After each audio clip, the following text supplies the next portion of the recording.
Après tant de voyages, j'ai envie de redécouvrir Paris, la ville où je vis depuis 4 ans. Pas question d'aller dans mes adresses favorites comme le Supersonic dans le 12e ou la télévision dans le 18e. Je cherche de nouveaux horizons, de nouvelles salles. Et pour ça, je contacte Shan Potok. C'est une musicienne que j'ai découverte sur la scène du Théâtre du Châtelet en première partie du concert de Swad Massi. J'étais là pour faire des photos pour le site de AR Magazine avec qui je travaille depuis 2 ans. Alors récemment, j'ai quand même joué au Théâtre du Châtelet, c'était absolument fou, donc j'ai adoré la salle, j'ai adoré le public. Il y a un esprit dans cette salle, il y a des ondes qui sont hyper réconfortantes, je trouve. Partir en musique, le podcast qui fait voyager avec un musicien. Épisode 6, Paris métissé. Une série de reportages signés AR Magazine, réalisée par Océane Wodzinski. Shan Potok est une musicienne du monde. Classée dans la catégorie Afropop, elle préfère ne pas se ranger dans une case. Elle a sorti en 2024 son premier album, Deep Waters, et cette année, un EP, Happy People. Stop dictating my life. Stop confusing my mind. Trying to untangle my thoughts. I'm in trouble, trouble, trouble, trouble, trouble. Sur scène, elle est vibrante, un grand foulard dans les cheveux, elle chante avec une voix puissante. Elle fait partie de celles qui peuvent faire chanter « C'est mon corps » aux femmes et « C'est ton corps » aux hommes. Une artiste engagée née aux États-Unis qui trouve son inspiration dans ses origines indiennes, congolaises, slovaques et belge. Je pense que toutes ces origines et toute cette vie qui est en moi culturelle fait que j'ai pas envie non plus d'être dans une case, et c'est justement là que ça devient intéressant. C'est d'explorer des sonorités, mélanger les sonorités, les langues aussi. Je chante en français et en anglais, et puis pour moi la musique c'est une manière aussi de reconnecter ou de connecter avec ses origines, parce qu'en fin de compte on n'a pas fait de transmission. C'est-à-dire que ma mère a quitté le Congo quand elle était très jeune, donc elle n'a pas connu l'histoire du Congo, on lui a pas transmise non plus. Voilà, j'essaie de retisser un lien avec ses origines, et je passe par l'Afrique en premier parce que c'est ce qui me paraissait le plus naturel.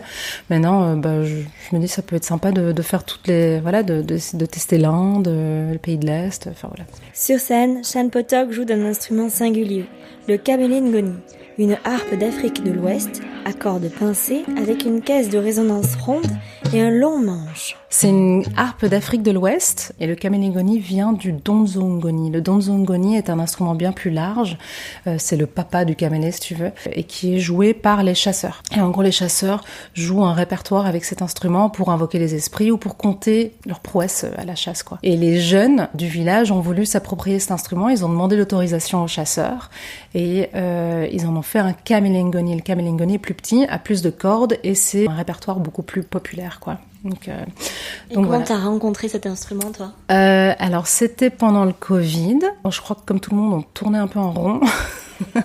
Et puis, j'ai quand même écouté beaucoup de kora.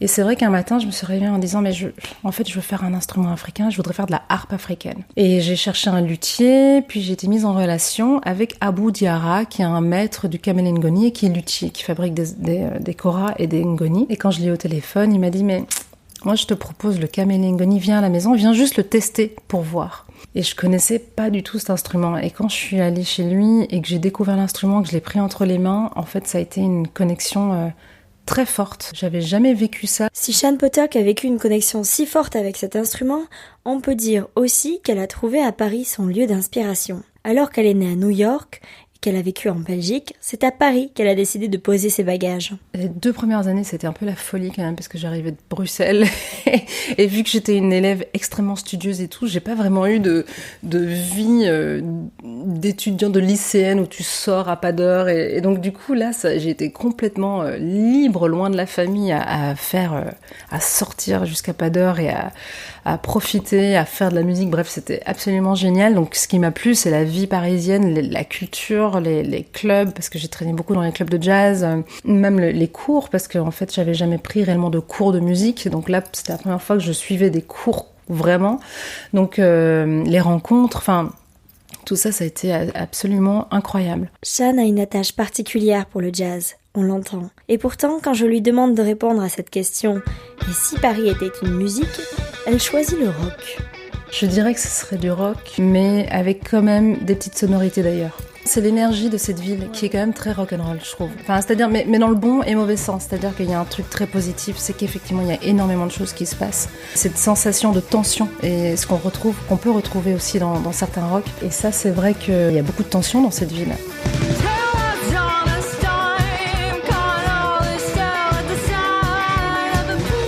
Je dirais qu'à Paris, il y a beaucoup de métissage. Enfin, il y a vraiment énormément de fusion. Parce qu'il y a une population qui est très métissée, donc c'est très riche en sonorités. Quand je vivais à New York, alors c'était très différent, c'est-à-dire que le jazz était incroyable.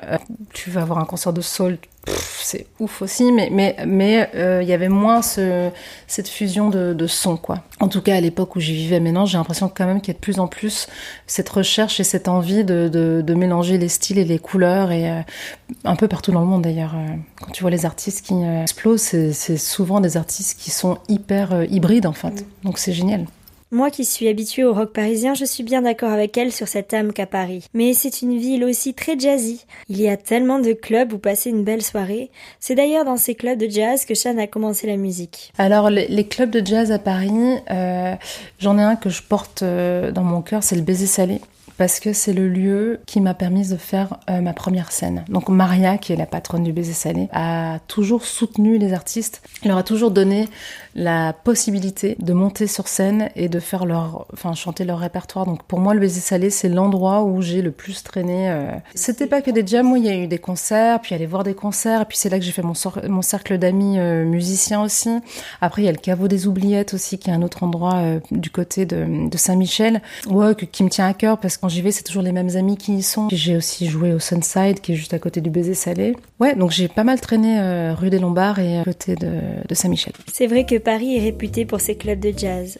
Je décide de me rendre au Caveau des Oubliettes. Il y a un bar plutôt calme à l'étage avec un écran qui transmet en direct le live, mais c'est dans la cave que tout se passe. Des sièges confortables devant un petit espace où les musiciens prennent place, à tour de rôle, pour faire une session jam. Un bœuf, comme on dit aussi. C'est une séance musicale improvisée. Une autre enseigne fait fureur aussi depuis longtemps dans le quartier. C'est le Caveau de la Huchette.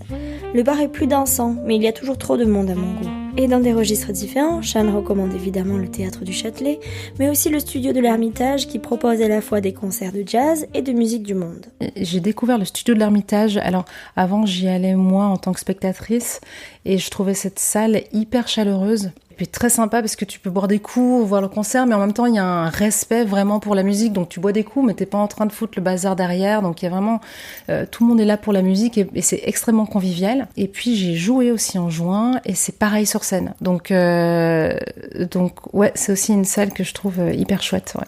Baiser Salé, Caveau des Oubliettes, Théâtre du Châtelet, Studio de l'Ermitage. En voilà quelques bonnes adresses pour un concert. Mais la musique à Paris ne se vit pas uniquement dans les salles de concert. Si t'aimes la danse, et t'aimes les cours de danse et les stages de danse, je prends des cours de danse congolaise dans un centre qui s'appelle le centre Momboy, qui est rue Boyer, donc c'est aussi du côté de Belleville, Ménilmontant et tout. Je trouve que des fois les cours de danse africaine et tout, c'est un peu, je m'y retrouve pas dans l'enseignement, c'est-à-dire, alors je sais pas trop pourquoi, mais je les trouve pas forcément, le peu de cours de danse que j'ai pu faire de danse africaine, je les ai trouvés pas super authentiques. Et là, c'est vrai que le prof Calo, il est incroyablement authentique et vrai, et il donne cours divinement bien, et les gens qui participent à ces cours sont adorables, et on n'est pas 1000 dans la classe, donc c'est vraiment un super lieu. Tu peux faire un stage, un cours, c'est les lundis, mardis, jeudis. Voilà, tu peux y aller comme ça en one shot pour te faire kiffer. Vraiment, c'est le soir à 19h et c'est hyper bonne ambiance. Et tu sors de là,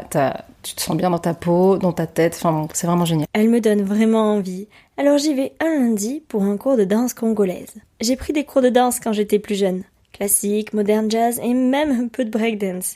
Mais jamais de la danse congolaise. C'est une première pour moi. La plupart des danseuses portent un tissu aux hanches, qu'on appelle un pagne. Il sert à accentuer les rondeurs des déhanchements rapides et des rotations du bassin. Nos genoux sont légèrement fléchis et le haut du corps un peu penché vers l'avant pour libérer le bassin en étant bien ancré dans le sol. Le cours est accessible aux débutants, mais c'est intense. Très vite, je transpire. Et pourtant, je suis en short et un petit t-shirt.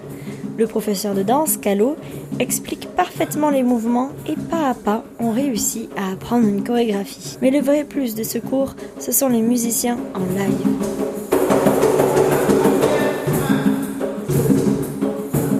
milieu de la séance, Calo se met à chanter tout en dansant et nous invite à répéter les paroles avec lui.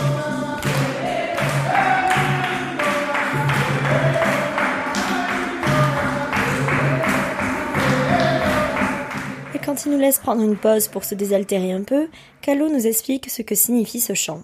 C'est des gris-gris. C'est pour la protection du village. Je vais donner ça à Samantha. Donc c'est toi l'héritière, la gardienne du village. Donc Samantha ne veut pas être l'héritage, ne veut pas. Il dit non, ça c'est du diable. Du diable, moi je ne veux pas hériter de ça. Calo qui vient aussi. Il dit ouais, donne-moi, moi je veux cet héritage-là. Donc c'est ça ce qu'on chante là.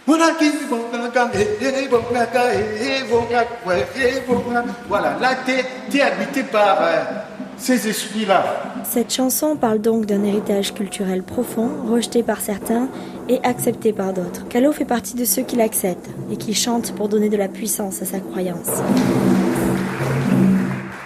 J'ai adoré ce cours de danse congolaise. On rentre vraiment dans une culture par la danse et la musique. En sortant du cours, mon ventre gargouille et Chan a de bonnes adresses à recommander. 2 endroits où manger qui sont vraiment, enfin pour moi j'adore. Il y a un endroit qui s'appelle Doeri, qui est rue de Côte, dans le 12e, qui est un resto asiatique vietnamien. Super bon, donc je te le conseille vivement. Et après, il y a un autre endroit, Mineirino Bar, et c'est du côté de Belleville, et c'est des spécialités brésiliennes, et alors je vais pas dire que c'est vraiment cantine quoi. Tu vois, c'est tout petit, ils ont des soirées où t'as des musiciens qui viennent jouer, tu peux manger, je sais pas si tu peux manger à midi, mais en tout cas le soir tu peux manger, c'est sûr, et c'est délicieux, c'est vraiment délicieux. Je suis dans le quartier de Belleville, mais malheureusement, le Mineirino Bar est fermé. Il n'ouvre ses portes que le week-end, une adresse où j'irai donc une prochaine fois. Mais Chan a d'autres recommandations. Donc c'est dans le 12e aussi, où t'as plein de restos, t'as un marché d'Aligre qui est là tous les matins, qui est génial, où t'as tout le monde qui te vend tes fruits et légumes, et c'est délicieux, et ça coûte pas une fortune. C'est un quartier qui est quand même plutôt populaire, et donc, enfin, il y a une énergie très, très vivante. Et il y a un petit bar qui s'appelle le Penty, P-E-N-T-Y. Le monsieur qui tient le bar, il est là depuis 30 ans, il s'appelle Jojo. Il doit avoir entre 80 et 90 ans, je sais pas trop. Et il te fait le meilleur thé à la menthe de Paris. 23 juillet 2026. On va vous prendre 2 thés à la menthe, s'il vous plaît. Jojo n'est pas là aujourd'hui. Ce sont 2 femmes qui tiennent le bar en papotant. Les clients semblent être des habitués et sur la plupart des tables, il y a le fameux thé. J'en commande un pour constater que sa réputation est à la hauteur de sa qualité. Mais pas question de m'attarder au bar. J'ai des légumes à acheter au marché d'Aligre. Salade. Je commande 2 courgettes, 2 oignons et 2 concombres et sans m'en rendre compte, je repars avec 4 de chaque. Le marchand m'a glissé quelques suppléments et m'a aussi convaincu d'acheter ses citrons. Ça doit se lire sur mon front que je ne suis pas habituée des marchés. Pas grave, j'ai de quoi cuisiner. Mais avant de repartir, je rentre dans les halles qui longent la rue d'Aligre pour y découvrir le marché couvert Beauvau, qui abrite, en plus des vendeurs de fruits et légumes, des bouchers, poissonniers et une brûlerie artisanale, producteur de café, le Early Bird. Bonjour. Vous avez un petit café Ouais, moi j'aimerais bien tester celui juste à côté avec le rose. Ouais. Éthiopie. Ouais. Très bien, en espresso. J'y déguste un café d'Éthiopie fraîchement torréfié. La machine qui fonctionne là en fait c'est quoi? C'est le torréfacteur de café. Ok. Là c'est en train de torréfier le café que vous voyez sur les étagères. Je repars avec un paquet du dit café et un sachet de thé aux fruits rouges. Quelle que soit leur origine, Amérique centrale, Amérique du Sud, Asie, Afrique centrale ou Afrique de l'Est, les cafés sont issus de petites fermes ou de coopératives locales, ce qui leur a valu le prix du goût d'entreprendre 2022 de la ville de Paris. Paris est rock, Paris est jazzy, mais surtout, comme on a pu le voir ici, Paris est métissé. Mais pour les Parisiens qui veulent bouger de la ville mais rester en Île-de-France, Chan recommande la Seine-et-Marne, du côté de Lagny-sur-Marne. Et ce coin-là est super chouette parce que déjà t'as la Marne, tu peux te faire des balades le long de la Marne magnifiques, t'as la campagne pas loin, donc c'est un chouette coin pour aller te faire une journée en mode campagne décompressage du stress parisien. Et après t'as Fontainebleau aussi que je connais beaucoup moins bien, mais où j'y suis allée plusieurs fois et là c'est royal aussi, c'est hyper beau. Samoa, enfin bon, tous ces coins sont très beaux. Caveau de jazz et beau théâtre, cours de danse congolaise, marché d'Aligre, café torréfié le matin même, voilà ma liste d'adresses parisiennes qui s'étoffe à quelques rues de chez moi. C'était le 6e et dernier épisode de Partir en musique, une série d'AR Magazine. Après 6 escales en musique, cette dernière étape parisienne referme la boucle. Merci de m'avoir suivi tout au long de cette série. J'espère que ce voyage vous a plu autant qu'à moi. N'hésitez pas à le partager et à nous envoyer un message, ça nous fera très plaisir.